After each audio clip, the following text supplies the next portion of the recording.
Hello, and welcome to the May 2017 edition of the Bizarre Briefing. I'm Bryce Castillo, joined as always with Brandt Hughes. Hey. And Max Gilliland. That's me. Jeff Schuschler.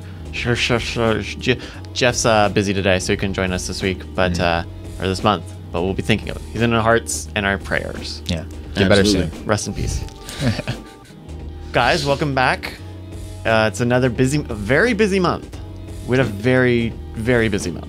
All right. Oh, yeah. Well, sure. yeah. Yes. I guess so. Yeah, we a did. lot happened. Yeah. Some shoots and stuff. A lot of like behind the scenes stuff. A lot of behind the scenes stuff just still. Sure. So maybe I didn't put it on this list, but maybe we'll talk about it a little bit because we've talked about it a little bit on Night Attack. So Sure. that's radio tease, Nice. or just hit the time code that says the thing. But let's go down the list here. We just had a cool little video come out the other day. Was that over the weekend? Of the uncut raw footage of the credit card skimmer episode from the Modern Rogue. Right. Can you talk a little bit about that, Brandt? Sure. Yeah, people seem to enjoy that. A couple people had asked for just like, hey, can you just give us just the raw feed? I just want to see. I just want to see the whole thing. Inject it into my veins. Are they gonna show it? it. Show it to me. Split screen. And so I was like, well, that seems like a pretty easy thing to do. So I put out this kind of quad cam feed of all of our footage and our audio, and just the whole process of shooting it. I wanted it to be a fairly standard episode for us, and this was kind of one of our standard talking episodes. Yeah. And so it was in the warehouse, which is like a good standard starting point, and there weren't guests, which made it easy. I did let them know beforehand that, hey, I'm going to put this out. We're going to do this thing. Yeah, unedited as well. So, there was probably like a little bit of, I feel like early on there was a little bit of them being pretty cognizant of that, but then they kind of just went into their regular routine. Yeah. And yeah, people enjoy it. It's probably neat to see like after having watched the episode to go through it and go, oh, this is like something that they said in the episode, but not exactly what they said, and then like you slowly fall into the exact speech patterns that you remember hearing and stuff like that, and so you can kind of mentally piece together the jigsaw of how the edit came together. Yeah. I only just now realized that you also put in like the other camera of you taking the B-roll footage at the end. I only just now That's a nice realized touch. this. Yeah, so Because it would be difficult to go in and censor all the delicate information after the fact. I didn't want to have to go in and mosaic a full camera feed or whatever, and I didn't want to. I'll tell you what, keyframe it. it sucks. Yeah, it's not great. It's not. Even with though, Premiere does have pretty good like mask tracking. I mean, good enough. Which like It'll do the job. After Effects doesn't. After Effects has better motion tracking, but it doesn't. It's not as easy to do that stuff with masks. For effects, I feel like. In After Effects, I feel like it's definitely easier for me because a lot of it needs like kind of precision work with putting points on your mask, and with After Effects you can just go over your image and scroll wheel to zoom in and out to get like really precise stuff. Sure. Whereas Premiere you have to like go into the corner and click the percentage and then go like, oh, I want 25%. Feed now. I want 75% feed now. It's a bit laborious in that capacity. Yeah, I mean, Premiere, the handling on it in Premiere is definitely clunkier and less sophisticated than in After Effects. But in terms of like making a mask for an effect and having it track it on its own without setting tracking points, it's still surprisingly good for not having to say this is the point I want you to track and follow it. Like. They're both good things. Gotcha. Good things. Yeah. Well, that's awesome, man. Do you think there'll be more of these? I mean, probably down the road, right? So at some point. Here was my thought, and we'll probably get a little bit more into this on one of our other topics for today. Okay. They're not too hard to make. and people seem to enjoy it. But we haven't historically been making these. As this is the first one we put up, obviously. Sure. Yeah. So I thought we've been talking about Patreon stuff here and there, and I think it would be like a really nice incentive for like a low tier Patreon thing to be like, hey, we might not do it for every single episode, but every once in a while we'll do it pretty regularly because it's easy enough to put out. Oh, cool. And I think that would be like a cool little reward for people. And then also like I could pretty easily just go back and do that for a lot of old episodes as well. Oh yeah, I guess so. And That'd be that'd be nice. cool. The only tricky thing is with sensitive information, so stuff like the credit card thing. And there are a couple of instances, I believe, in Monterey that would have to work around that maybe a little bit. A little here and there. And then also my other big sticking point is guests, because we put a lot of time and effort into making guests look as good as possible. Yeah, and working within certain things that they have to work around. Yeah, You know? and it's just like, if you put up a full uncut thing with a guest, then like, especially if you didn't talk to them beforehand and say, hey, this is the thing we might do, then like, Right. I don't know, that gets kind of weird for me morally.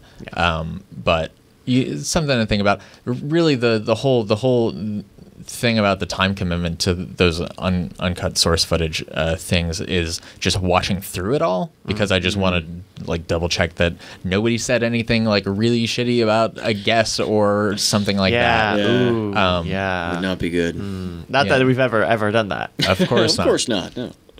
But just like a real safety check, because a lot of that stuff, going into most episodes, the guys know that at any given point in They time, could be an outtake. this stuff could be Right. outtakes. This stuff could be live streamed in an edit session or something like that. Oh, yeah. So usually they're pretty good about like not saying like really garbage stuff. But every now and then I'm sure something slips through. So I just want to be careful about that. But also like if it's a Patreon thing, then it's like, hey guys, be cool. We're cool. Yeah. Yeah. Well, that's awesome. Yeah, that's a good idea for That's a perk. cool. Yeah, I 'cause, like that. We'll talk more about the Patreon and stuff, but that's a good perk that I hadn't even considered. Yeah, and it's also really nice because it's like no additional time commitment for the reward. So like Brian and Jason don't have to go out of their way and do anything different. I really don't have to go out of my way and do anything different. I just have to have one more render. Yeah. And people like it. Cool. Very Nice. cool. Did you like it more or less than the behind the scenes shoot day video that you did with the I think it was the Millwall brick episode? Right. Like they're they're almost diametrically opposite types of things in terms of like edit commitment and even what it's trying to show. But how could you compare the two? Yeah. So definitely there's a lot more work that goes into something like a shoot day. Like there's a recorded shoot day for a Scam School shoot that I just have never put together like 3 months ago or something. And there's definitely like I don't really know what the structure is of a shoot day episode. Yeah. But something like the source footage is just like whatever we got is here you go. And so you're right, like they are kind of similar in that they're showing the process, but the shoot day stuff is more of a hey, you're here with us, let me talk you through our process, let me explain what's going on. Whereas the source footage is just you're in the editor's seat. What it is. Yeah. Cool. And so I think I like the source footage stuff more because obviously really? it's easier for me, but also I think there's something a little bit more honest about it, whereas the edit day stuff is fine. But a lot of it's like, here's what I'm deciding to show you. Yeah. Instead of just here's everything. Sure. Yeah. Interesting. Very cool. Yeah. Well, thanks for putting that together, and we'll keep an eye out for more of those. What is this next topic here? What is? Okay. Is this a tick? Does somebody do? Is it me? It's everybody. Okay. It's literally everybody. Yeah. Like who speaks English. Okay. Oh yeah. So I put out an extended outtakes not long ago. It was called Okay, and it was called Okay because the last third of the video is every instance of a person saying okay in that episode. That's right. Yeah. And it's also important, right? Okay, excellent. Okay. Okay. That's right. Okay. Right. We call this. Now let's. Okay. Now let's meet. Okay. Right. Okay. So, Okay. There's like a minute of it. There's like a whole minute of it. Yeah, just when you think it's going to end, it just keeps going. Okay. Wow. Okay.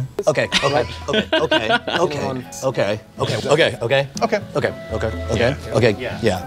Okay. Sure. Okay. Boom. Okay. The second. Oh wow. Okay. Oh, okay. Yeah. Okay. Since there's- Okay. Yep. Give it a little- Okay. Right. Right. Okay. So excellent. Okay. All right. Now, what- Okay. Good. Okay. Okay. 1, 2, 3. Aces. So it was a thing that I initially started doing because every now and then I like to do something to like kind of spiteful to Brian to like teach him a lesson. Sure. Right? So the social inserts on Scam School where it shows like Brian's Twitter His Twitter information stuff, yeah. was like a jab at Brian for how many people he follows because I really wanted like that information to be super visible and Burned into constantly the show, updated. Yeah. And so little stuff like that I think is fun to do sometimes. But and I really started noticing the okay thing here. So it started out with Brian, but then I was like, well, of course, everybody does this all the time. So these are I'm sure there's like a real name for it, but I would call them confirmation phrases, and you see it constantly in Scam School. And really any kind of teaching environment, people say okay because you kind of need to reaffirm the person who's teaching to say, yes, I understand what you're saying. Please continue. And so it's this weird like social cue that people do constantly. But for video, it doesn't serve any purpose because we don't need to know that you're following along. We just need to know what the teacher is saying. Especially interesting. when it's something like Scam School, which gets condensed or like tightened up a lot, and that just percentage wise, that becomes more and more time compared to if you were listening to it, in person. Right. And so there's a lot of stuff like that in Scam School. There's a lot of I've noticed as I doctor sentences, there's a lot of stuff, particularly at the beginning of sentences, that can just get thrown away because they're more form rather than substance. Things like stammering. Brian gets into a stammer sometimes when he starts sentences. So tell me about the thing, right? Or here's the thing, or one that people would not expect, because you can pretty much cut out any time a sentence starts with because. Sure. Because then then you're just stating why something was because, and people connect that. Yeah. And so there are a ton of like little phrases like that, and okay is a big one. And so I couldn't even possibly count the number of okays or sures that get cut out of any given episode. But you can pretty much guarantee that if I had to guess, I would say 80% of the times that you see a camera switch, I'm cutting out words. Yeah. At least. And sometimes it's more. Sometimes I'm cutting out big pauses. Sometimes I'm cutting out bits that didn't work, retakes. Yeah. Sometimes it's just a word or two words or part of a word. And sometimes it's just a camera switch. But that happens constantly, and it drives me crazy. And it shouldn't, because of course it's just how people talk. Yeah. But it's the kind of thing that's so unnecessary. And it's a product of like Brian not seeing that part of the process. I have this thing with Weird Things, the science fiction podcast that the guys do, where because it's an audio only podcast, I can get a little more heavy on editing that showdown. So it's a lot of like cutting out extended silences, weird parts, and when that show gets condensed down, or just after the fact no one listens to it, there's no sense of like feedback on what does and doesn't work, because by the time they see it again after the recording, it's been cleaned up, but also they usually don't listen to it anyway, because why would they? They just did it. Right. And I think Scam School kind of gets in that sense too. The fact of like skipping the part of like retrospective or an introspection.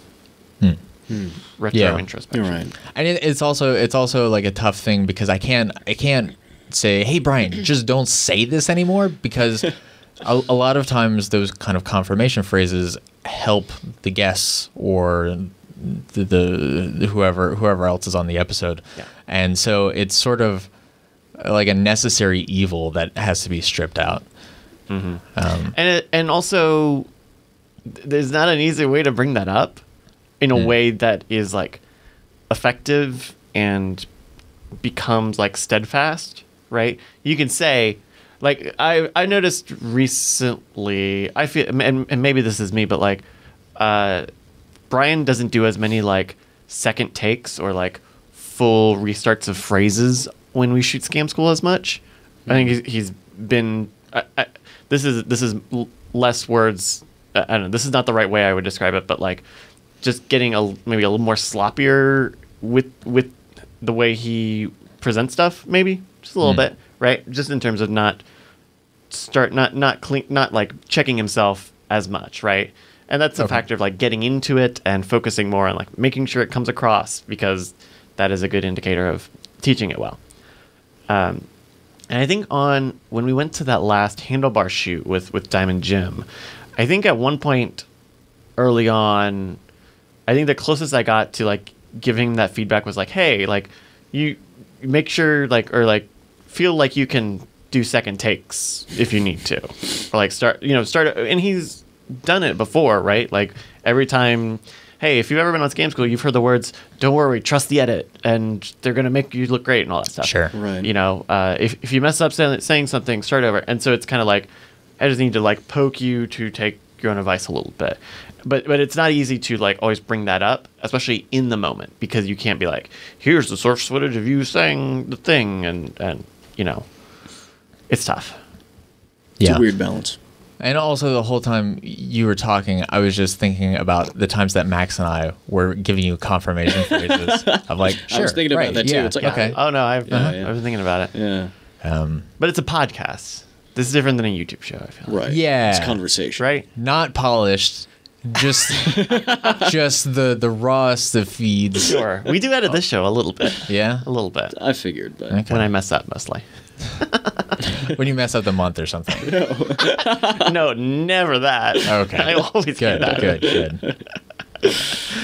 But yeah, that's It's a weird thing. it's a weird thing, especially because I feel like we all kind of wear a lot of hats, but Brian is the only one, I mean, other than like Jason or any of the other podcast people, is like the talent and is on camera and is going to be the one on camera, and so I don't know, for me it's also like,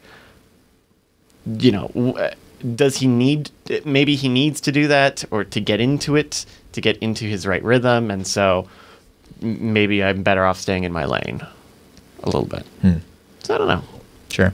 it is what it is. And quick addendum to that, I think it was Daniel Dwyer who I was listening to talk the other day. He recently did so he does a lot of video game documentaries and stuff, youtube.com/noclip. And he recently did one in Japan for Final Fantasy. Right on. And it was like the first time that he had to work with interpreters as intermediaries between his interview subject. And he noticed like the confirmation phrases and stuff are really important for just bolstering and supporting your interview subject. And it's kind of super hard to do that with somebody who's speaking another language. Like he can kind of nod That's along and stuff. Yeah. But It's going to be empty because he needs it to go through the translator first. yeah, Sure. and so if he doesn't really know exactly what they're saying, then he kind of has to wait for the interpreter, and then A like delayed reaction. yeah, there's like this weird barrier that kind of prevents some of that stuff. And so that's just another weird side effect of confirmation phrases. Yeah, I've seen that in. I've watched some like Japanese TV, and when they have English like musicians and stuff on, you'll notice that they also have to go through translators, and you'll see where the edits have been to kind of shorten stuff up a little bit, especially because a lot of that stuff doesn't always get edited a lot necessarily in terms of like talk shows or whatever. But it definitely is an additional like challenge between languages. Sure. Yeah. We also got outtakes. We got an old outtakes. I remember seeing this from the Dead Drops episode. Very nice. That's really cool. This, if you don't remember the Dead Drop episode, this was with the spike, the metal like aluminum Dead Drop. spike. Yeah. Sort of little spy capsule that you implant in the ground. This was a fun shoot. Like it was kind of. Well, this was our 36th episode. Well, it seemed like an earlier episode, and it was out in the field, the whole thing, which it was mostly out in that parking lot. Yeah, well, that's what I mean. In the field, the royal field. Sure. It was one of the very few episodes that we haven't done that we just did kind of out in the wild. Yeah, which was strange, but I felt like, you know what, I just want to get one of these old ones done, because I could basically do an extended outtakes for any episode we've ever put out for the most part. There are like one or two where there's just not a lot of material to work with, but like a lot of these just kind of come down to time. And I've been running into a problem where I have a ton of old footage on my hard drives because I'm like, well, if I just have the footage, then I'll do extended outtakes, because then I can just pull up the files and do them. Yeah. So by doing the old episodes, you can get that footage off of your hard drive. Yeah. So although I've got this weird habit of doing like extended outtakes for half of the episodes that we did at every shoot. So I've got footage dating back like 7 months, 8 months on my hard drive. And sometimes I just need to do some of these. So like, I think this week I'm going to put out one for the shuriken, the throwing star one, which is a little bit old now. It's like 2 months old or something, a month and a half. And that's a situation where that is the last one of that day that does not have an outtakes. So I can do it and get rid of that footage. Realistically, I could get rid of a ton of footage and then just drive back here when I want to do like a specific episode of outtakes. But that adds a lot of time. Kind of a hassle. Sure. This was a fun thing. I would like to do more. Unfortunately, I have this really weird habit of this episode specifically I had streamed out my edit for, and then the throwing star episode I streamed out and archived that stream on the Scam Stuff channel. So there's a lot of people just kind of watching this and they've already seen this material. But I would like to do more old stuff. Maybe one of these days when I have a little bit more time to focus on Modern Rogue, I will be able to do more like old outtakes and stuff like that. Gotcha. Wait, I just realized that there's this clip from the It Follows domain ad. Which was a scam school. Wait, did they okay, so I'm watching this on mute and I can't remember, did they reference this? They did. Okay. Because we shot like that was we shot that Modern Rogue episode the week after that or something like that. Got it. Yeah. Well, that's cool. I'm glad that the outtakes are like continuing to come out and that it's a mix of newer and older episodes. Yeah, I think it's a fun way to revisit some of the old stuff. Yeah. Definitely. It's good stuff in there too. Yeah. So I believe it was last week, we had Daniel Garcia in town, and we were gonna do a whole Scam School shoot with him, and then we were just a little too busy to do that. But y'all, by which I mean Max, right, filmed. Was it Max and Brandt that filmed a product video? How much? I mean, that thing is gonna come out. So like. Can we this week, right? Yeah, it should. Yeah. So, like, can you tell us a little bit about it, Max? Or like, I mean, yeah, it was a really great time. Danny's always a pleasure to work with. He's always a lot of fun. You know, he's just whenever we're prepping for a shoot, he's always like doing magic, just like in the corner, playing with the cards and like making things disappear. I'm just over here trying to focus, but yeah, I think it went well. I don't know. Yeah, and longtime fans will remember Danny Garcia from like some of the first couple of episodes of BB Live Show.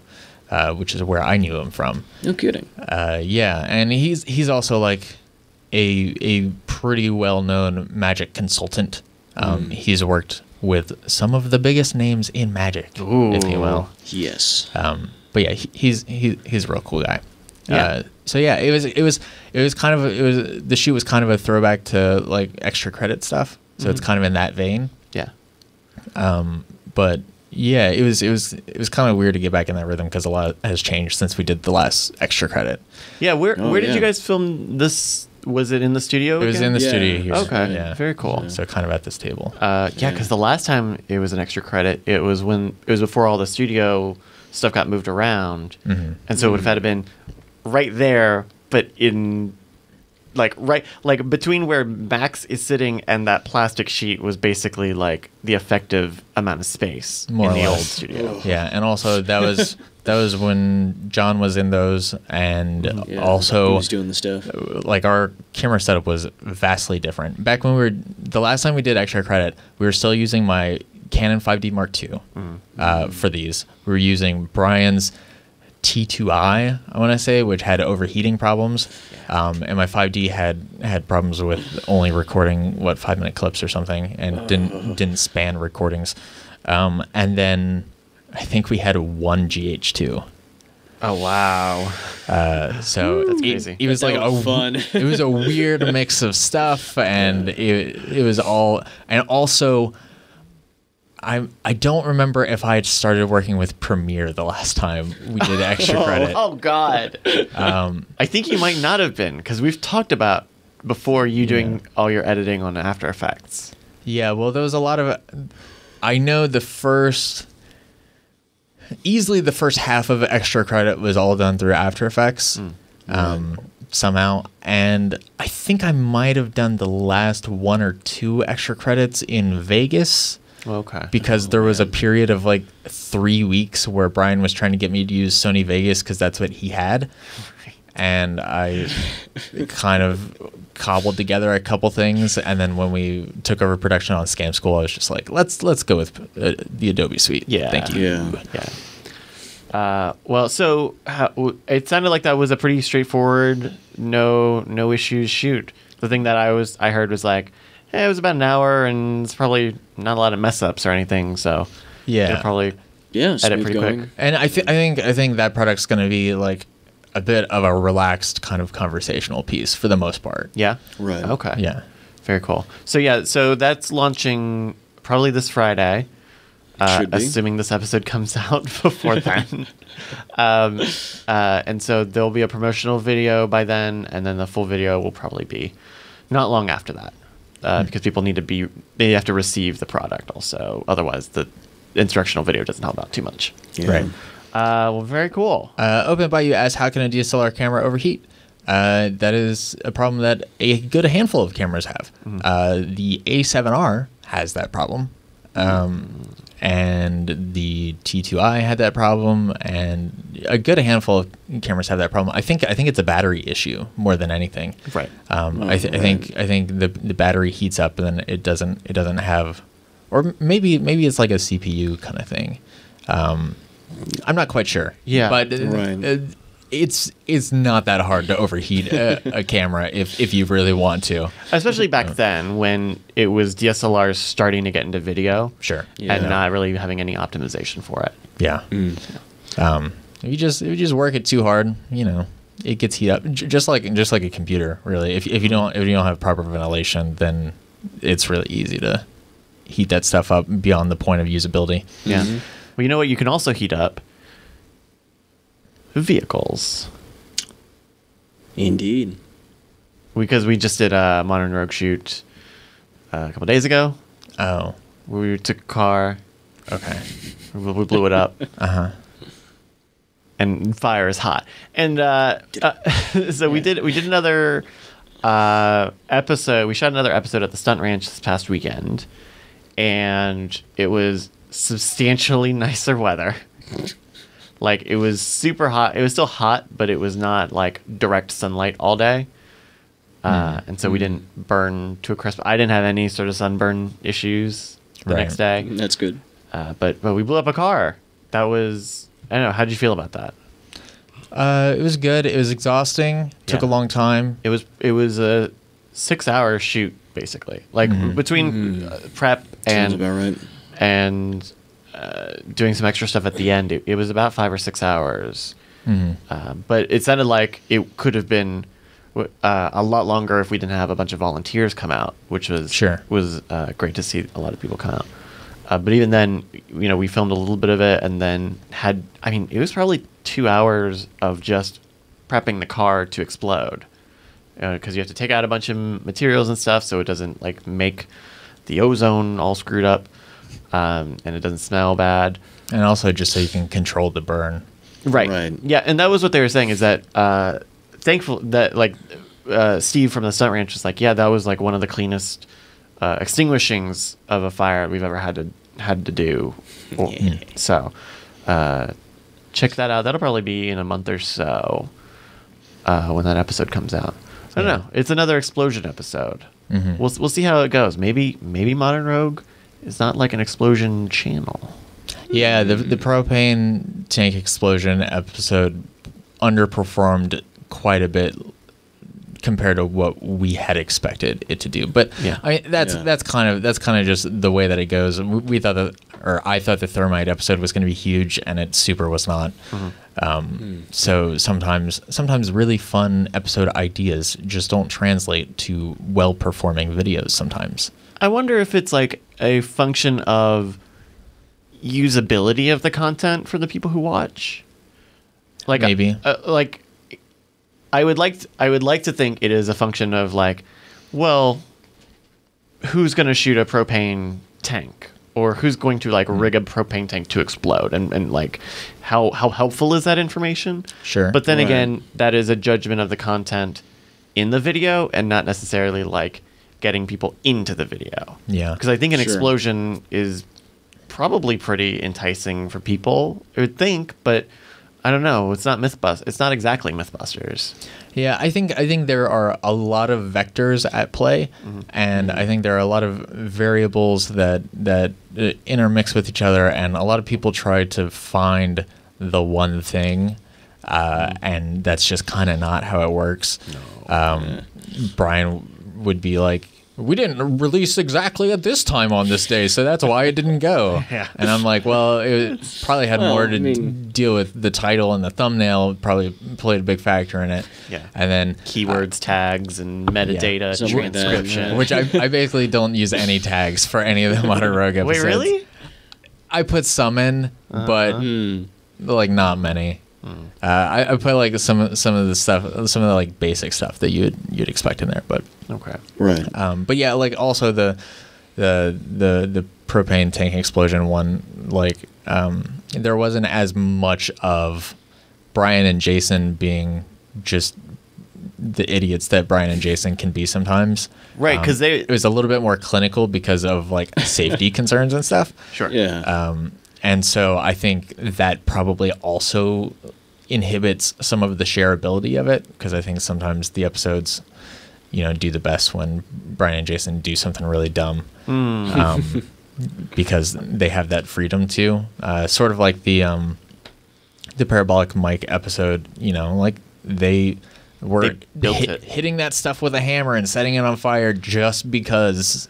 But with something like explosions, it's a little bit harder to get kind of goofy and dangerous with it. Because it's already so dangerous. That's true. So I don't know. We'll see. There's another Stunt Ranch episode coming out 2 weeks from now. Next week. I think it's 2 weeks. Yeah. No, I think it's next week. I'll check and you fill. Sure.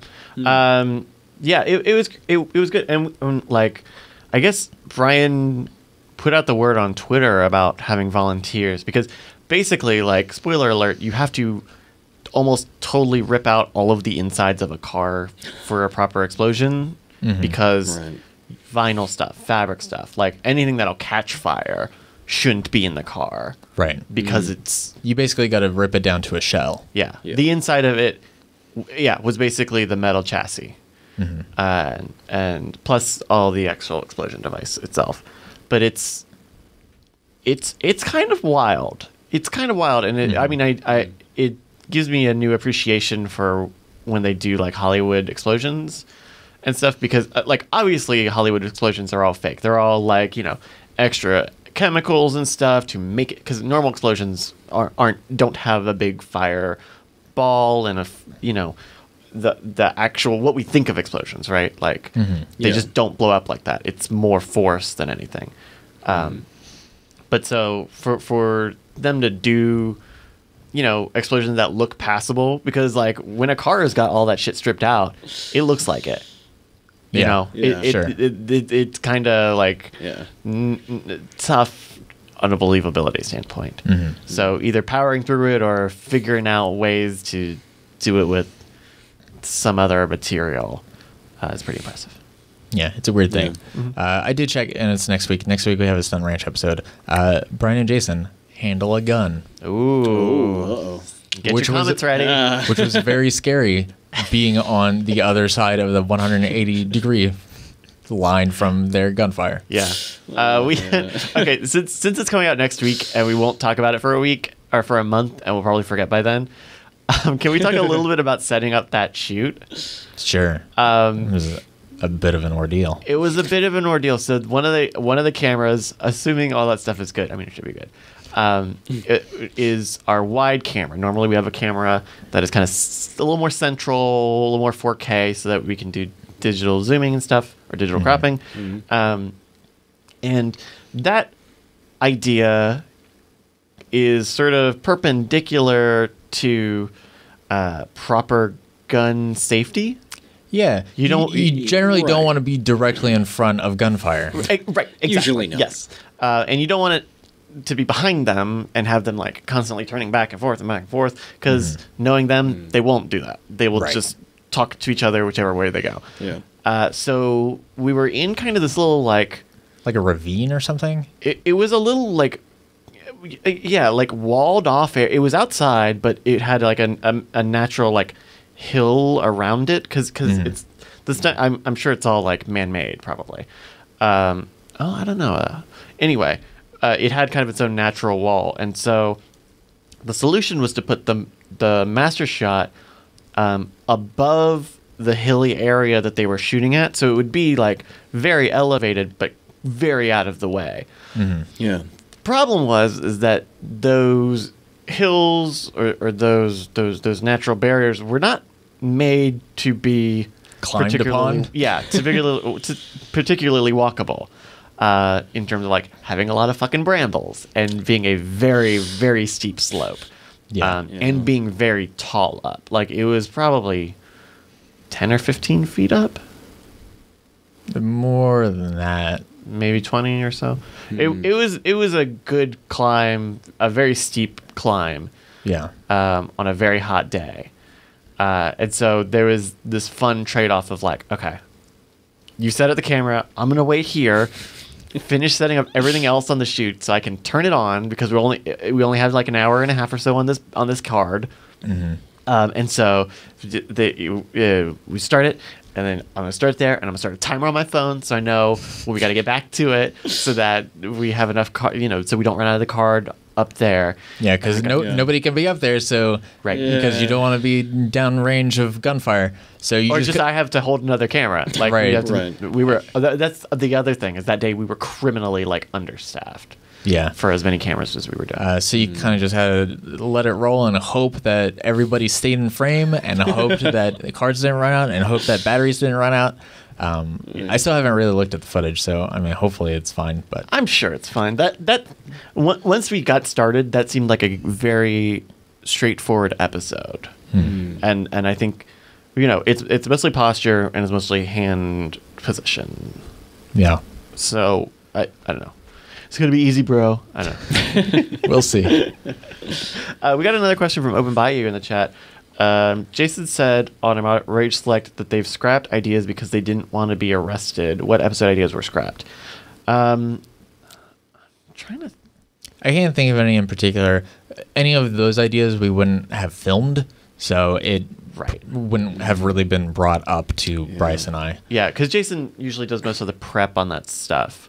He'll float some stuff out, but generally once he has a good idea of it. But I know we did the SQL injection stuff, and maybe something down that rabbit hole of like hacking or how to use like the low orbit ion blaster, DDoS thing. Something that might actually be a criminal cyber crime. Sure. Yeah. And a lot of the show is us kind of figuring out safe ways to express ideas. Because I feel like half of our episodes, if like framed differently, could be seen as a criminal venture. Yeah, I would probably yes. Sure. And so it's a lot of like the credit card skimmer episode, which went up last week. If that whole video was, hey, here's how to illegally steal everybody's credit card information, go ahead and do it. Yeah. Then like probably would have raised some eyebrows. Maybe, yeah. But it was like, hey, here's this information, here's how criminals do it generally, but there are also some legitimate uses for this technology. Yeah. And part of that is tone also. Absolutely. Right? Just the way of presenting the exact same information.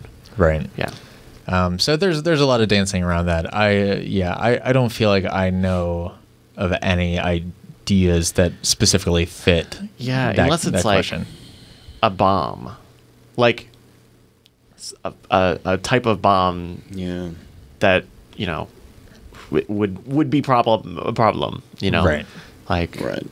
no, there are totally legitimate uses for fertilizer bombs. No, probably not on that one. Also, BS4 Free asked, how are the new quarterly meetings working out? We just had one, like last week? On Friday. Yeah. Last week. Yeah. So we've been doing those every quarter. Ish. every middle of the quarter. Okay. Every Something middle like month that. of the quarter. Sure. So Yeah. February and whatever May. month this is. This is May. May. And we try to do kind of in the middle of that month. But yeah, it's been going well for the most part. I would say it's. I feel like it's definitely good to kind of structurally put in place spaces for us to kind of get a broad scope of what's happening. Yeah. Because we like one of the big topics of discussion was something I had not heard of at all, and would be a big thing to sign on to. right. And so getting a chance to, like, for all of us to find out about it at the same time and suss out what our reactions are and what what our concerns are is helpful.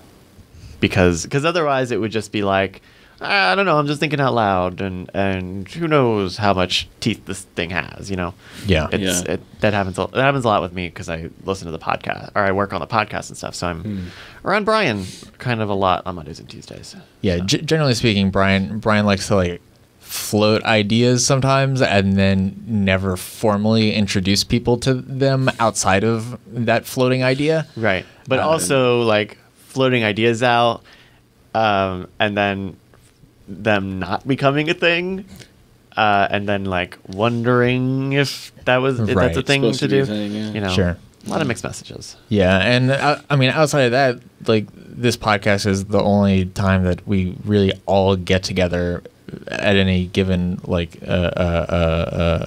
scheduled, Right. determined time. Yeah. And before we did this podcast, there was literally none of that. So it is nice, and also like I've tried to get Brian on this podcast before, and I don't think that's really like a thing that he's super interested in doing.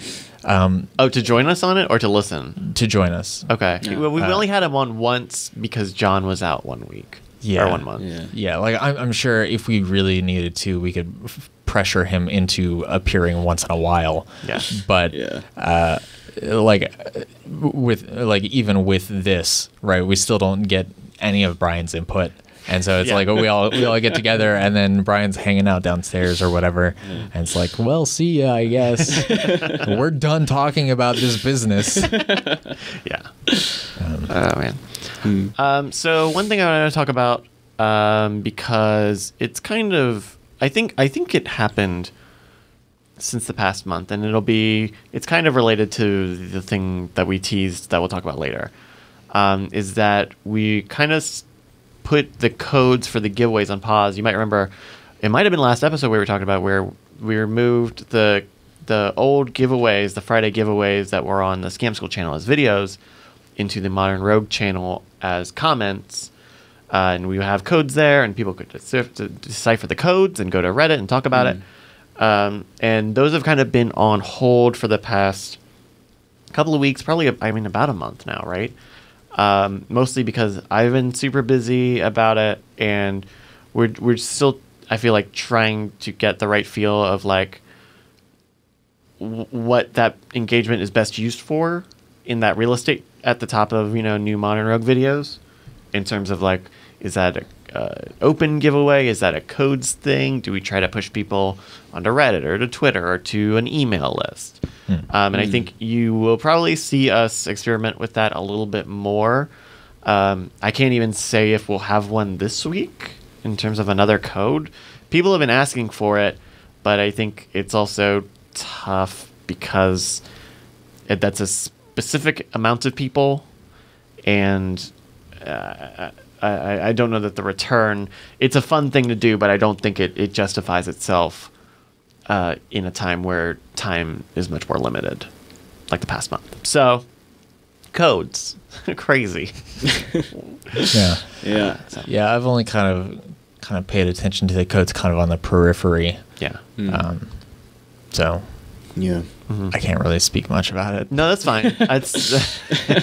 But I think it's a good update because people who are into those are really into those. Yeah, absolutely. I had to change my flair on the Reddit, on the Modern Rogue subreddit to the codes will come back or something. Because it was always that. So that's your code date. All right, I've got a Brandt Randt Bryce Edition. Okay. Whenever you're done, I'll help add on to it. Okay, great. So I'm working on the thing that we teased and we'll talk about later.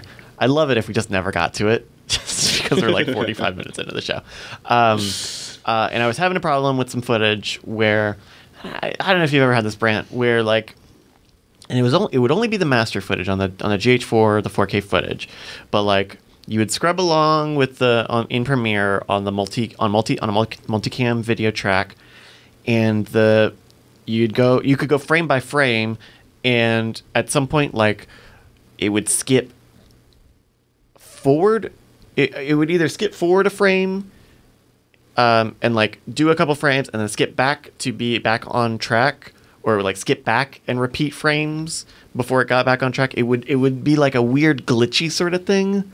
Okay. Where it like a loop, like basically the video version of, like, a CD on loop, or skipping rather, a CD skipping. Anyway,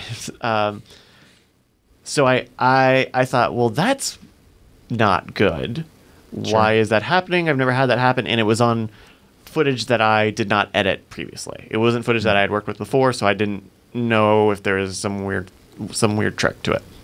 So I thought, okay, well, I think I updated my Adobe to sometime last year, kind of a little ways into the 2017 release, because they started calling it 2017 last year, I believe. And so I thought, okay, well, I know they just had a new pack come out, but I will go and update it up to that new pack, like right before that new pack, so I don't have to get all these new features, and my files don't need to be converted to the new year. And that's not a thing you can do on Adobe. So when I made the update, I was updating to the most up-to-date version, which had, the things that we talked about last month, the on-canvas text stuff, the essential graphics, essential titles, and that upset me, partially because I didn't want to do that, and I did have to go through and update all of my templates and my new versions to a new version. But that also upset me because I didn't solve my fucking problem. You're probably better off Sucks, man. because before the latest update, it was kind of broken. So if you, Mine was working perfectly fine. But I'm saying, had you updated, but not to the full next version, the next update probably would have been kind of broken because they had a run of a couple of like pretty broken updates. Okay. I mean, I wouldn't have done it. Not good, but you're probably better off. I guess so, but it was just super frustrating because it's a new content pack in a new year, so why didn't they give it a new number? Right? Isn't it like 2017.1 or something like that? But it didn't say that. It is that, but they didn't say that, and that's fucking stupid, and I hate it. And I just because then that broke my dynamic link, because your dynamic link has to be your After Effects and Premiere have to be on the same version. So I had to update After Effects too, which took me 4 hours to find that out. I did not know that information. So that I don't think I've had a problem with an After Effects update. Like once you get it updated, I don't think I've had an After Effects update that has been like super lame like the Premiere updates. Sure, it's usually more solid, yeah. But I usually I don't update a lot, and so usually when I update, it's a single program when I need it, and then I don't do the other ones because it's like I don't need that, and then I spend 4 hours getting reminded that dynamic link has to be on the same version. That fucking so the problem you were experiencing previously with the kind of skipping stuff, I've experienced that a little bit, but only with something like where you have if you have an effect or a dynamic link and then the source changes and Premiere has a hard time figuring out whether it should read from the cached version that it has or the new updated version. And so sometimes it kind of bounces around a little bit, but that's the only time I've experienced that kind of stuff. Yeah, I was trying to go in and like delete, conform files and media cache files, and none of that really helped. It seemed like the only thing I could do, and I think it was a function of RGB curves. Like I find like there are some video effects that are wonkier than they should be in terms of like making sure stuff is not glitched out. But I think hopefully what solved it is taking all that multicam footage and flattening it so it's not going through a multicam sequence, and that seemed to get it all out. But it was super frustrating because it shouldn't do that. Right. Yeah. And also when I flattened, there's another thing. Premiere, there's another thing. Right. So these multicam tracked footage, I was doing Gaussian blurs on the multi-track footage, the multi-track clip, and tracking stuff and blurring some stuff out. But when I flattened it, the keyframes did not transfer over to the footage, or they transferred out of sync because the time on the footage is not the same as the time on the multicam sequence, because those started at different points in the multicam sequence. So I'd have to go and delete the file and copy it over from the multi-track version. Oh, really frustrating. Pain in the ass. Yeah, I was gonna say something really pertinent to this conversation. Multi-track flattening, your own Adobe Randt stuff. Yeah. Well, okay. One, Red Giant Universe plugins kind of are wonky, especially in like if you apply them on stuff that has Lumetri with a LUT plugged into it. So that was some of the problems I had been having the last handful of weeks or months or whatever. And so like last week I had to go through and say like, okay, here I'm using a Red Giant plugin. Let me render that out. And then take that rendered file and plug it in on top of the actual plugin, so that way it doesn't have to do it in the actual render. It's just re-rendering this video file. Yeah. And so it's a bit laborious, but it's a thing. Okay, so the title tool. Sure. I went off on the title tool last time. So people know and you about. can still use the old title designer. You can use the legacy one if you're okay using a legacy product. Yeah. I mean, I was that you just got to hit Control T to make a title, because they did get rid of it from the new drop down button, but you can still do the Control T thing. But sorry, the new title. But yeah, I also like to immerse myself in the new stuff because I know the old stuff's going to go away at some point. Sure. So I just want to be ready. So people know a lot of my issues with the title tool, but here's a fun thing I didn't mention last time. Okay. Let's say you want to change the font. Sure. That's a thing that sometimes you have to do, right? Because when you use the current title tool, it immediately starts you with your middlemost font. So for me, Middlemost? So for me, it's like Myriad Pro or something. If you have all of your fonts alphabetically listed, it starts you in the middle, right? Oh, okay. That's weird. Could it just be that it's Myriad? Normally, okay, weird. I've never seen that. But also, Myriad Pro also is an Adobe font. Okay. So I don't know if it might just default to that. Anyway, sorry, continue on. It goes to your center most. That's also I'm only trying to poke holes because that seems stupid. Right. Yeah. Yeah. Okay. Yes. Okay. So you probably don't want everything to be in Myriad Pro or whatever. Sure.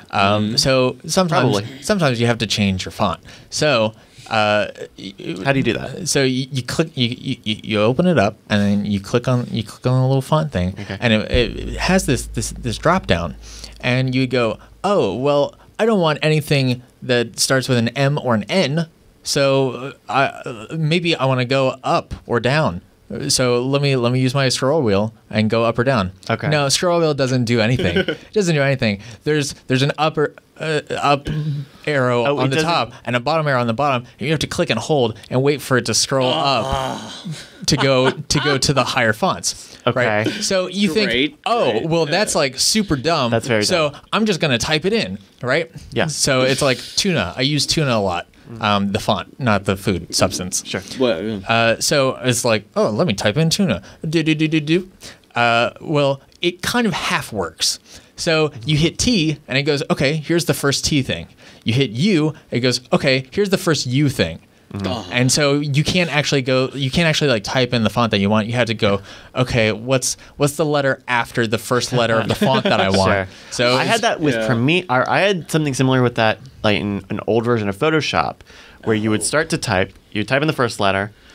You would type in the second letter, but it would have deleted the first letter. But then you could keep typing from the second letter. Oh, weird. So if you type tuna, you would just get una.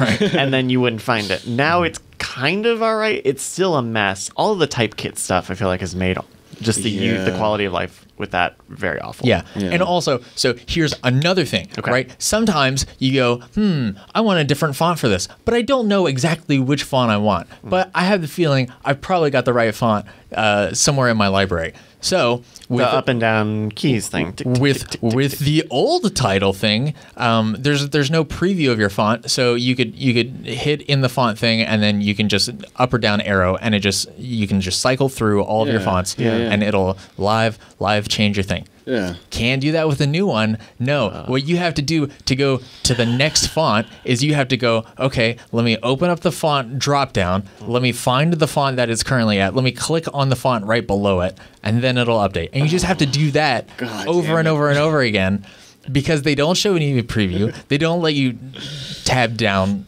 or up to the next font. That's awful. It's so miserable. It's like they designed it without even using it at all. Yeah. It's insane to me. It's insane. They still have title designer in there though, so. They do, but for how long? So okay, hold on. Wait, what happens to? So you make you have to make titles on the canvas. Does that still make like a layer element on the timeline that you can move? Okay. Yeah. That seems good. But that layer doesn't go into your project file items, right? So it lives nowhere. It just lives precisely on the timeline. That's really bad. That's awful. Yeah, that's easy to lose. Because Jesus. So does that mean, I'm because pretty sure that's how that works? Because it used to be with the old title designer, if you alt dragged to make a copy, it would create it as a separate title in the project bin. So if you double clicked on one and changed it, it wouldn't copy over. You'd have to drag over from the project bin the same thing to make sure they stayed the same. So I wonder how that works now. God, this is It's such a mess. Jesus Christ. I don't know what's going on over there.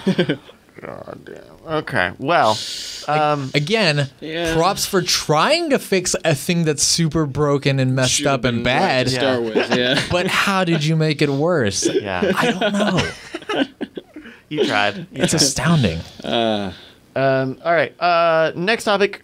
Twitch stuff. A little bit of Twitch stuff. We are at 180 some subs on Twitch, which is great. That's great. For having the partner stuff for only a few weeks now, that's a pretty good amount. We have like 11 or 12 emote slots, custom emote slots that we can fill.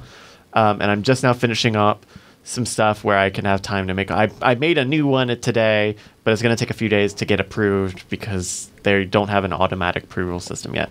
But Gotcha.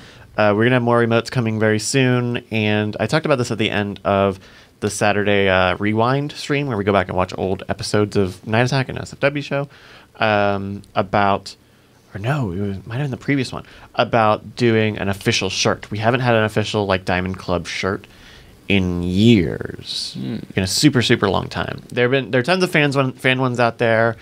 Strike It Rich, I think, made ones. I wonder if Sebgon still had some. But there are some out there, but I want to make one officially just so that we have one that is ours.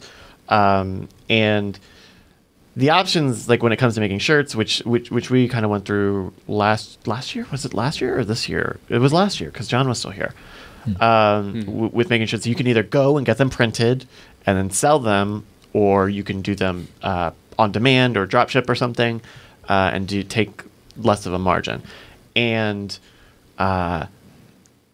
it really sucks ordering shirts, especially because our big thing with the podcast stuff in Diamond Club is going to the conventions, around the country, going to Atlanta and Utah for Nerdtacular and stuff. We went to Florida last year for CreateCon, and just hauling around shirts is a pain in the butt. But also like trying to have all of the sizes that people want. Having color variation. One of those Diamond Club shirts had different color versions, right? It's a real pain in the ass. And so for as good as the margins are, because the margins are really great, that really sucks. And that requires money that the guys, I don't want to bug the guys about putting down also. So we're gonna make official ones, and I'll do it, and it'll probably just be on a Teespring, and that'll be the official shirt. And what's up? It sounds like a great plan. I mean, they're not going to do it, right? They're not going to do it, and I don't know that they want to like pay someone to do one necessarily. So we'll just do it, and then that'll be it. And then we can do stickers also, because like Teespring does like stickers and some merchandise stuff. And I think now Teespring will let you do indefinite campaigns, so it'll basically act as a shop after a certain point. So people can get them when they want, ship directly to their home. They don't have to go to the conventions to get stuff. They can do colors, they can do sizes and stuff. And so keep an eye out for that, because that'll be something coming soon, hopefully in time for con season. Do you have any idea of like what kind of theme you're going to go with the design? I don't. Part of me thinks it'll be similar to, I made a 3D Diamond Club for the emotes earlier. It was blue, and it's extruded, and it's got some lights and stuff. So something probably something in line with that. Though I did blow up it's like a Photoshop 3D layer, and so I blew it up, and the angle looks really good when it's small, when it's like the emote size, but really big, it's kind of an awkward angle for what it is, just a very simple 3D thing. So probably something like that, probably. And so it might be RGB printed, so it could be like many colors instead of single colors. Gotcha. That'd be nice. Or we could do different colors, right? The one is blue, but we could make other colors. The world is our oyster. Whoa. All right. So that's that. Let's talk a bit about Patreon. insofar as that there's not so much to talk about for a modern rogue Patreon. Brian made a Reddit thread. When was this? Like a couple of weeks ago now? Yeah, that sounds right. 11 days ago. And it's basically saying like, hey, what if we did a Patreon like this? So there's like 7 paragraphs here, but this all boils down to what if we had a Patreon? Yeah. And I actually like am kind of surprised about some of the comments. Like a lot of people digging the idea of a Patreon, but also like some people like not wanting extra videos a week or not wanting like promotional elements inside the videos. Which is interesting. It's just an unexpected response. Yeah. I didn't necessarily expect. I mean, there are only so many people in this thread, but I didn't expect that percentage of people to be like, "Nah, I don't want more things per week." It's funny because that's about what I expected. Yeah. Because there have definitely been a few channels that I've subscribed to in the past that I'm like, oh yeah, these are good videos, but then they ratchet up the quantity and I just go, I can't watch all of this. Like that's not what I want. Like if it were, you know, once every now and then like I can make an event out of it and I can really like get into it. But if they just put out like daily content, then that's just super not what I would be interested in from those specific channels. That's interesting. 'Cause like, like the Modern Rogue episodes are pretty meaty. They're pretty long, right? And dense, right? Like it's not crazy to call them sort of dense. And so, I think like I hadn't considered that would be too much. And now that I think about that, that would be a lot. Because that could be, depending on what it is, if we were talking about multiple full-length episodes, that could be, 30 to 40 minutes of someone's time per week, if that's just 2 episodes. In a perfect world of full-time stuff. But and also, so there's a lot of good discussion in that thread. And if you want to lend your voice, go to modernrogue.reddit.com. And it's sticky up at the top. But I definitely there are a lot of theoreticals and hypotheticals and thinking about stuff. At some point in there, Brian said, maybe 3 a week would be good. And I just went, whoa, let's calm down a little bit. I'm getting by with 1 for now. Right. But so like the big idea with the Patreon would be that it would give us enough supplemental income that we could like get Jeff to dedicate more time to Scam School. If he could dedicate more time to Scam School, then I wouldn't have to worry about Scam School, and I can make more Modern Rogue stuff, which I would very much like to do. So the idea of 2 a week, if I have no Scam School, is totally feasible. Like I can absolutely do that. 3 a week, I could hear out with the context of the third one being something like an extended outtakes or a different kind of thing that some more supplemental sort of content. Something that's not like a big bulky Modern Rogue episode. The other thing about doing multiple episodes a week is that ramps up how much we have to shoot. And at some point we're going to hit, I feel like if we extrude out like doing more Modern Rogue stuff and potentially other different projects and things that have to be shot, product stuff and other mysterious things, like it may come to a point where we need to split people up into shoots, right? Like in a world, if we have, not just Jeff, but possibly another editor, that's probably too many people for a Scam School shoot, or more people than we would need for a Scam School shoot. Right. Who, could go and do Modern Rogue shoots, and then we have less of an issue of like shoots lining up back to back, or any sort of fatigue element in that regard.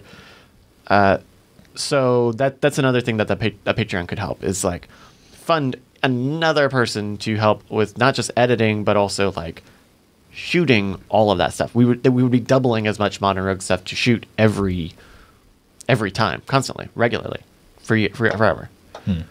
You know, so that's also something to consider. Because one thing that I saw in this is that people might also not want weaker or more watery episodes. If that means there are more videos a week. Sure. Right. Sure. Yeah, I think on some level, like there's a lot of time that goes into an episode. I spend on average 15 to 20 hours a week on just one Modern Rogue episode, and that's assuming there's no ad. Yeah. And that's assuming also that it's a standard episode, which is 30 minutes to an hour and 15 minutes of footage, and not one of our ridiculous episodes. Like we've had a couple episodes that have at least 2 hours of footage, which is just ridiculous. And so I think a lot of people are like, well, if you're making one per week work, in order to do more than one per week, you would be giving less time per episode, which I think is their big concern, because it would demonstrably make each episode worse or have less attention on them, which is not the idea. The idea would be that it would free up more time for me to allocate that time to more Modern Rogue stuff. Yeah. It's a tough call because you might have noticed this discussion is light on details because we are all light on details. We still don't know what this is, and we're waiting on other stuff to happen to like get a good idea of what is best for this. But it could be big, right? Like Patreon has helped out a lot with the podcasts in terms of being like a really steady source of income for those things, like to Weird Things, which is only like $400 or $500 a week, has been enough to like make the guys do Weird Things every week. It used to be that it would just kind of happen when it happened because no one was making any money off of it. Right. Yeah. So that extra cash and as big as Modern Rogue is growing, could also help out in every corner. Yeah, and I think we might have talked about this months and months ago, but I was big on the Patreon idea for Modern Rogue back when we were pushing it to its own channel originally, and so I'm still big on the idea. I think at this point, like the sooner we can get it situated, the better, because every week that goes by that we don't have the Patreon up is money that we're throwing away, and I think a lot of things are kind of dependent upon it, like the sort of Jeff situation, about giving him more responsibilities and stuff kind of hinges upon us making Modern Rogue a little bit more profitable. And yeah, there are a lot of ideas floating around. We don't know the exact shape it's going to take, but I do like the idea of it. I also like the idea of it being something that we don't necessarily push super hard, because I don't want it to be like here's 5 minutes of us talking about Patreon at the end of Modern Rogue. Something like the way that once every 3 weeks or so we do a quick merch plug at the beginning, like, hey, you like the show, buy our shirts, see ya. Like something like that for Patreon I think would be totally fine. But yeah, there's a lot of thinking and a lot of deciding. But that's kind of where that's at. Yeah, I think part of Patreon will go hand in hand with doing 2 episodes a week. Like I think that is just like going to be like an inherent part of it, I feel. Or like I don't know that it should, but I feel like that's what will happen. You know what I mean? And when we find out more about the next topic that we talk about, we will know if we either need to spend a lot of time hustling on that or whether we can start doing twice as many Modern Rogue shoots as we do. And because I think kind of one of our weaknesses is ramping up labor, like getting like we haven't had too many new people necessarily, and we're not in any sort of training setup where someone can just spend X amount of time and get, onboarded and figuring out. Do you know what I mean? Isn't that right, Max? Yes, painfully so. It's just if we had to get a new editor, it would take a certain amount of time for them to figure out what Scam School or Modern Rogue or whatever is and how it gets shot, and it's kind of and where that person even comes from, because we are almost deathly adverse to just going on Craigslist and soliciting demo reels. Right. So, diving in both feet first on both topics, doing more Modern Rogue shoots and the next topic that we're going to talk about stuff could be tough. Mm-hmm.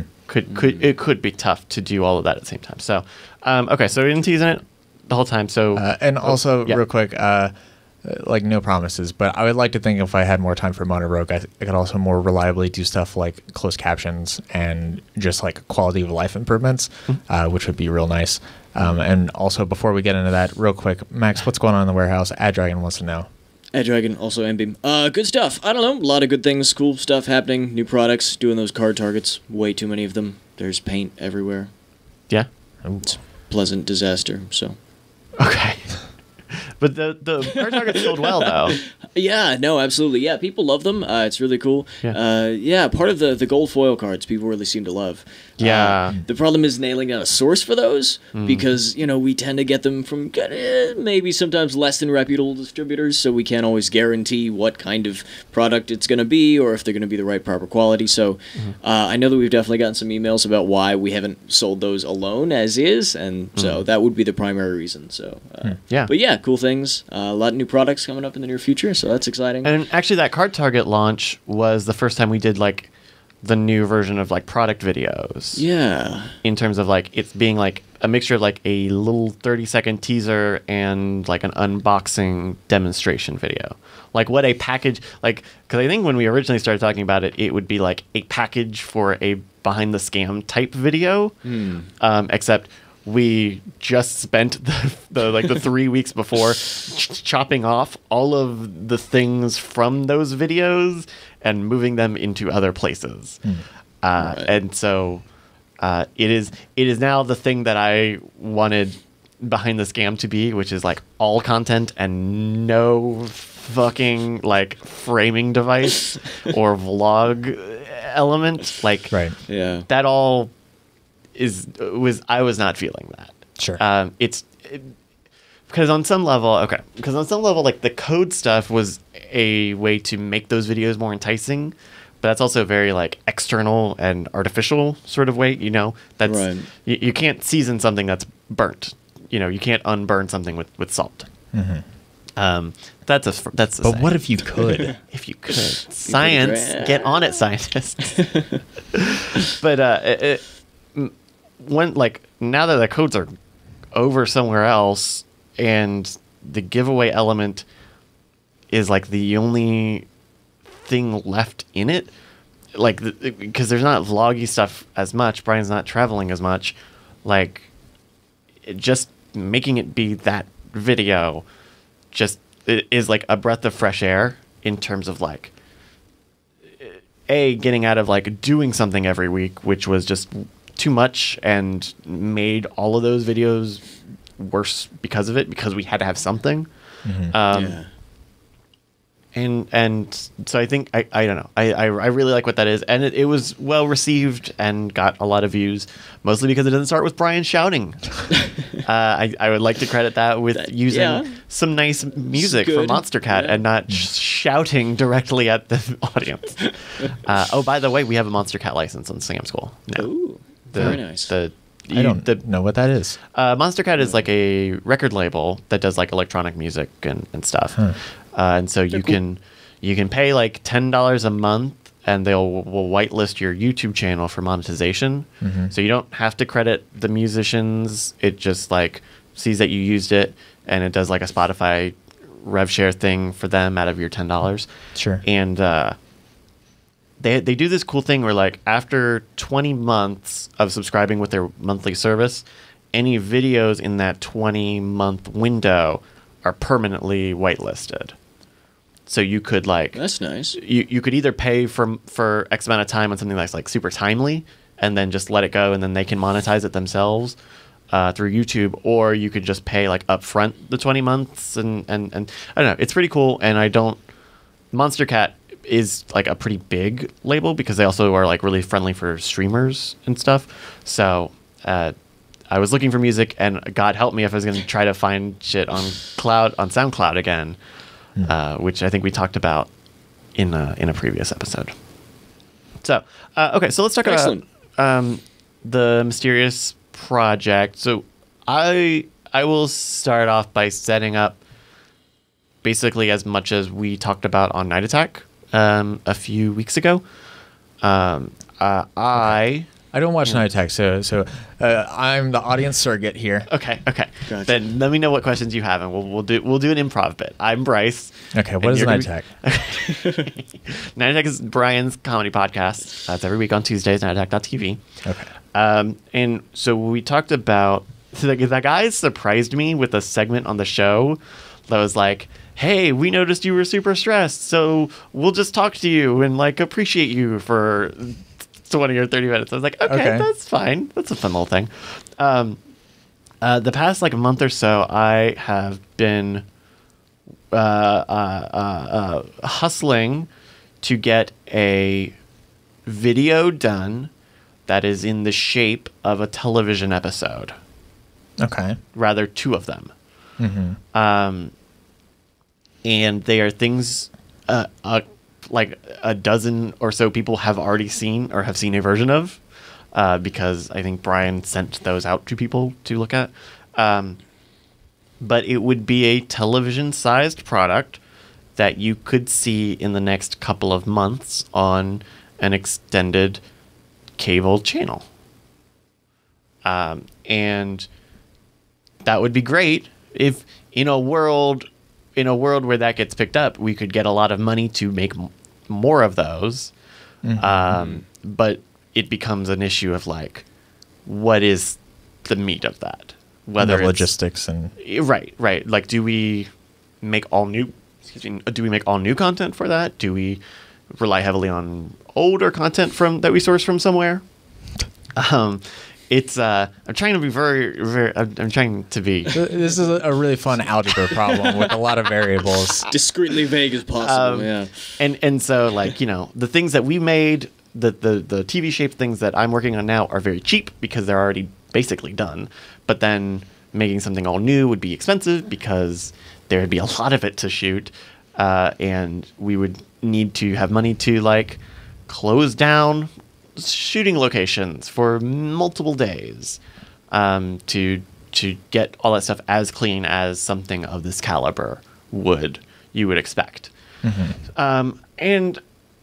So I've been like busy working on these things, and it's been especially tough because like my experience in like broadcast TV is limited insofar as the station sort of thing that I was working at was not a TV channel. It was a local broadcast station that just kind of did whatever and didn't have ads and anything. Mm-hmm. So like I am very much just like thrown into this thing, actively not knowing what I'm doing, and trying to do the best that I can. And most of the heavy lifting is already done. A lot of which I alluded back to previously included masking things out and tracking masks and using Premiere's god awful masking tools. Like the new version of Premiere. Okay, we're back. I'm back on my bullshit. The new version of Premiere somehow made dealing with mask points even worse. Like if you click on a mask while you've got the pen tool, or if you click on like the last point that you made a little too fast after you clicked to make it, it will make a point like above, like super far away, for some reason. Huh. It won't like select it so that you can move it around. It will like just make this weird fly point, and it's very bad. It's strange. I basically never use masking in Premiere. I feel like After Effects. I mean, we talked about this earlier. Yeah, but well, and I just needed to like make a blur over video footage. There was only a couple of times where I actually like made a graphic to like be tracked on another thing, which did work out really well in After Effects. But it's tough, and you'll see it soon, and I think it'll be good. I mean, it will be good, and it's stuff that pretty much everyone who's worked here has touched on some level. But it's a lot of like TV stuff that I don't know anything about, and making TV stuff out of not TV stuff, and finding paperwork, some of which has been lost to the ages, and it's tough. It's a whole thing. It's a whole thing. It's an endeavor. And every one of them takes like an hour and a half to render out because there's so many blurs, which is just also very fun when you're dealing with like footage skipping that you only see after it renders, or multicam footage not being black instead of showing the camera that is selected.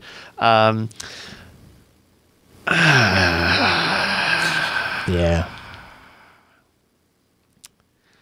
So that's a thing, and that is the other major. If we have two tall ships at sea, and one of them needs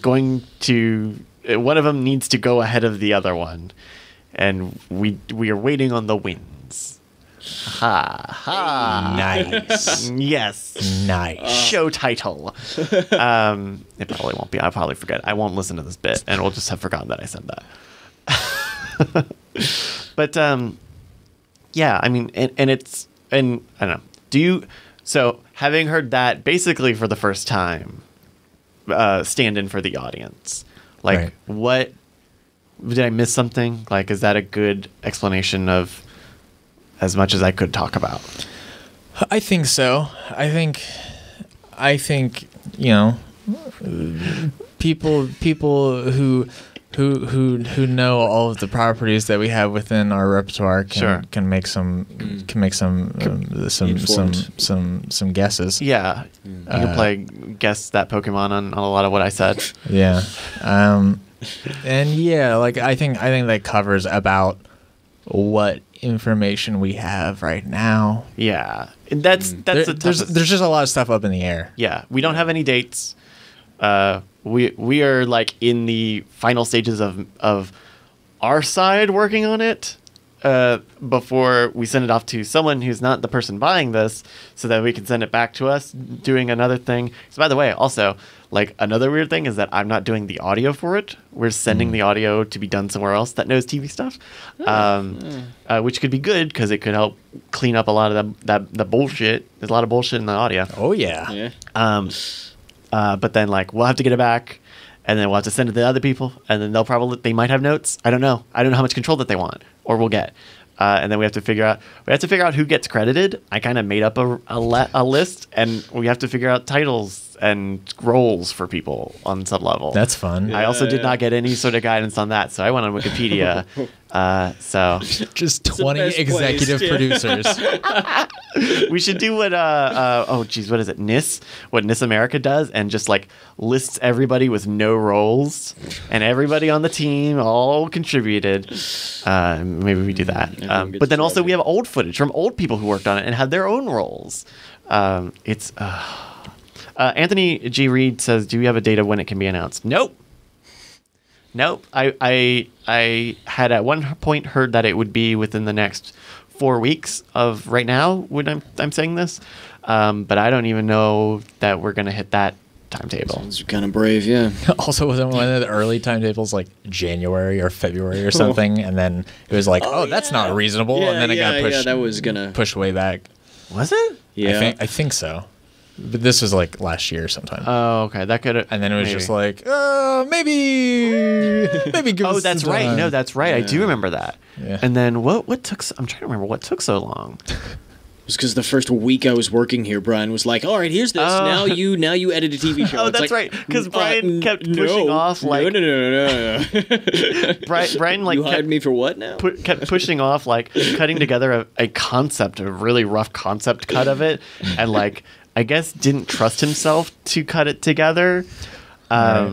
That's right, because So you that's how gave it started. to me, and it was like, "Ooh, look, Adobe." Well, because that's how it started. Because you had made a cut, we had some other guys trying to make a cut, Yeah. and then one day I was over here I was going to shoot. What was it we were going to shoot? It was like T-shirts or something with cards. Oh, maybe it was the original photo shoot for Outlaws we were going to do, and it didn't arrive. The Outlaws artifact I heard about that. didn't arrive. Yeah. And so he was like, well, so the thing hasn't come. I had stopped for gas and I got the phone. So the thing hasn't come in yet, but I've got this other thing and I'm working on it. And if you're nearby, can you just come by and look at it? If you could just have a little bit of time, just come and look at it, right? And just see what I'm. And then that turned into like, well, since you're here, Premiere's already open. Can you just like do these things? And so I this thing that I'm working on and am effectively in charge of, I was never asked if I wanted to do it. So Happens a lot around here. It's fine. Yeah. But so that'll be that coming soon. We have a little bit of time for Potpourri before we got to get going and prep for Night Attack. What's been on everybody's minds lately? How are we all doing? We good? Pretty good. Things yeah, good? I want to remind everybody, go see a doctor if you're able to. Yeah. I went to a doctor for like the first time in my adult life, and they're like, "Hey, dog, your thyroid's all messed up. So like, let's fix your thyroid." Yo. And then so I was like, okay. I have to like learn how to swallow pills, which I've been like notoriously horrible about because really? I've never That had sucks. to Yeah. because I'd like never take medicine for anything ever. Weird. So it's like, well, okay, you. I have to figure this out, I guess. Yeah. I had to learn how like a pharmacy works. I was like, Yeah. oh, so like that's where people go to get like To get their To get pills. the medication, drugs, yeah. and not just like to pick up snacks. Right. And stuff. Yeah, no, there's something else in the back of that CVS. Yeah. It's not another cashier back there. And yeah, so there was like a whole thing, and then also I guess like some pharmacies have like a 10-day wait. So I was like, well, I've been living with my thyroid my whole life, so what's the You'll rush? be fine. It'll you be know, fine. yeah. It's So good. I showed up like 2 weeks later, and they're like, "What?" They're like, "We don't have any of your stuff ready for you." Yeah. Whoops. Well, geez. Yeah, so get a checkup, kids. Yeah, so just if you haven't been to a doctor lately, just go say hi to a doctor. Go say hi. Tell him hello. Let him know you care. Go, Chad. Yeah. Give him And a then- copay. Copay it up. Oh, Get absolutely, some labs Yeah. done. Yeah. Labs are fun. I was like, first time I had labs drawn, I was like, I don't know how I'm gonna react to labs because It's just it's a not blood- It's not. it's not often that you see like a blood bunch of draw, blood coming yeah. out of your body. Okay. And Well, working here. and so I was like, oh well, I'm just not gonna look. And then the second time I was like, oh, I'm super gonna look. And then I was it's cool though, right? I was like, that's so yeah, weird. it's cool, It's yeah. so weird seeing just like this vial fill up with this like insides is now outsides. Sure, yeah. So anyway, doctors are cool. Doctors, okay.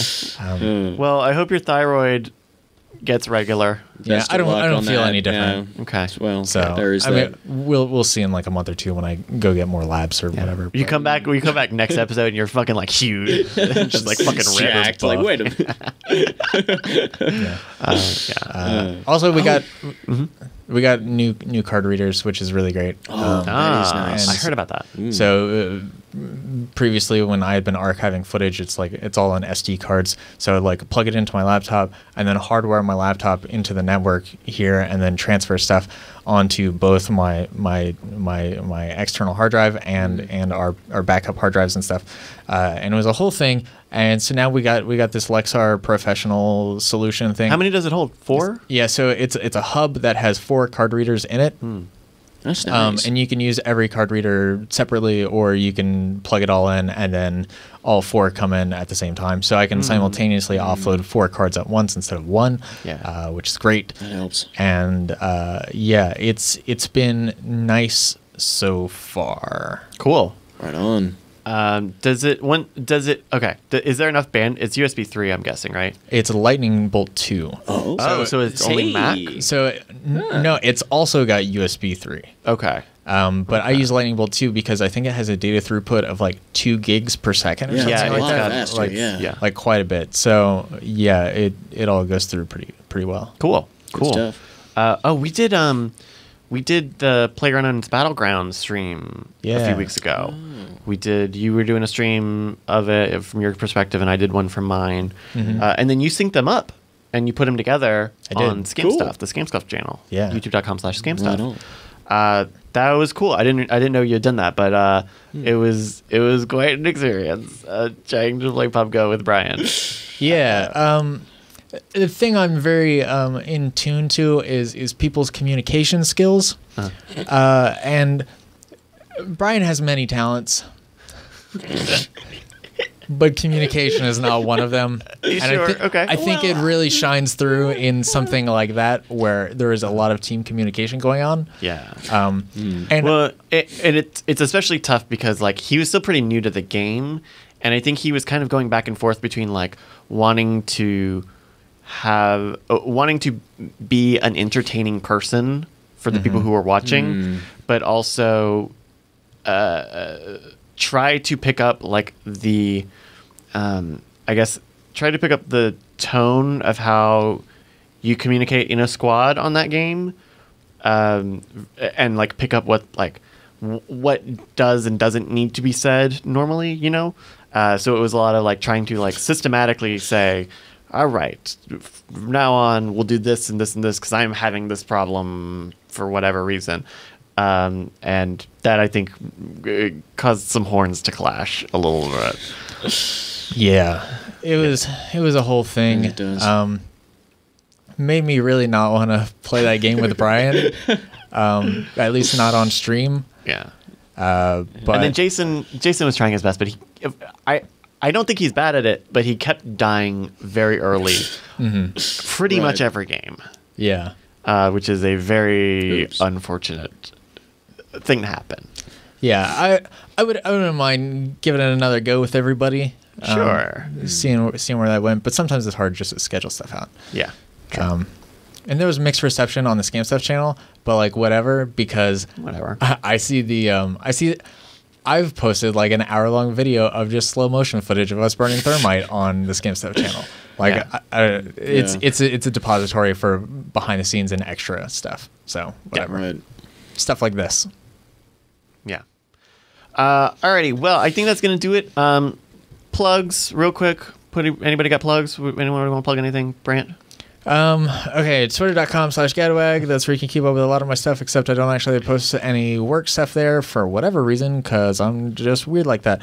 Instagram.com/gadwag. I post photographs there because I take photographs sometimes. I posted a couple last night. Twitch.tv/gadwag. That's where I stream stuff, like sometimes behind the scenes editing stuff, but not that often lately, but also sometimes video game stuff. Like, do you like PlayerUnknown's Battlegrounds? Sometimes I play there. Ooh. Do you like Rocket League? Yeah. Sometimes I play that there. I used to play Hitman, but now that's dead. Oops. So I guess not anymore. How are your masteries on Hitman though? You can work on the masteries and the achievements and stuff. I guess I could. I've got pretty much maxed out masteries for most stuff. I don't have like the professional level masteries for everything done though. So Gotta like, get that gold that's maybe star. the thing. Right. But also like that game requires constant connection to their servers, and I have no idea how long their servers are going to be up now that that company is like sold off and isn't going to exist anymore. Yeah. That sucked. So I have no idea what that's going to look like.